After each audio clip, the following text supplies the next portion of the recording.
All right, next up, we've got Miami and Texas A&M. We've got the Aggies here, 5.5-point home favorites, 48 the total.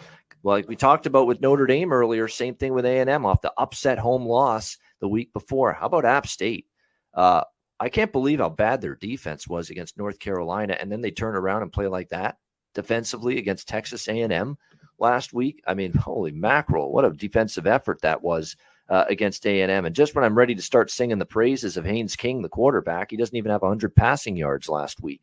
13 of 20. Devin Ashane didn't get things going running the football. He was held to 66 rushing yards. What happened to that Texas A&M offense last week against App State? It was ugly. They end up losing as 18-point favorites to App State.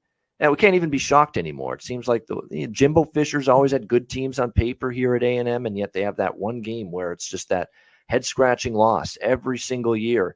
And it seems like this is that loss here, App State. Will they be able to bounce back?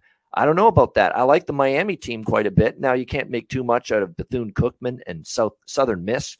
A Southern Miss team, by the way, that was down to a backup quarterback, Zach Wilkie, who had to start because Ty Keys was injured. And look, they had a tough first half. They were just not very good at all in the first half. They were actually only up 10-7, Miami at halftime. But then they turned it on. They shut out Southern Miss the rest of the way, and they ended up winning 30-7. I like Tyler Van Dyke quite a bit, the quarterback for Miami. They've got a pretty solid ground game with Thaddeus Franklin, Henry Parrish. I'm leaning Miami here in this one just because I've now seen A&M because we can't make too much of Sam Houston State and that defensive performance. And I'm alarmed by the rushing yardage that we're seeing right now allowed by A&M's defense. And Miami's actually improved their run game. They're more balanced. I don't know if I bet it, but I'm leaning to the Miami side. I'm just not ready to lay points with his A&M team, not after what I saw last week. What do you think here, Conor? Miami, Texas A&M. Yeah, you mentioned Miami kind of slow start, played back in better in the second half, but yeah, it wasn't too impressive.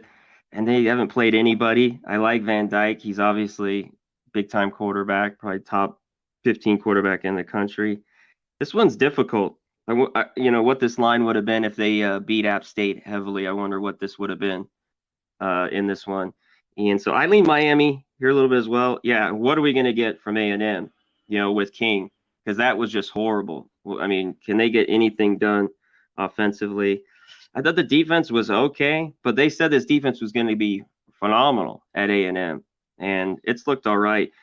I had the under in that game. I didn't even have App State. That worked out, but maybe this total's just too low because initially I want to go to the under here. So I'm with you here. I'm just early in the week. I'm looking at the points with Miami, but it's just a lean.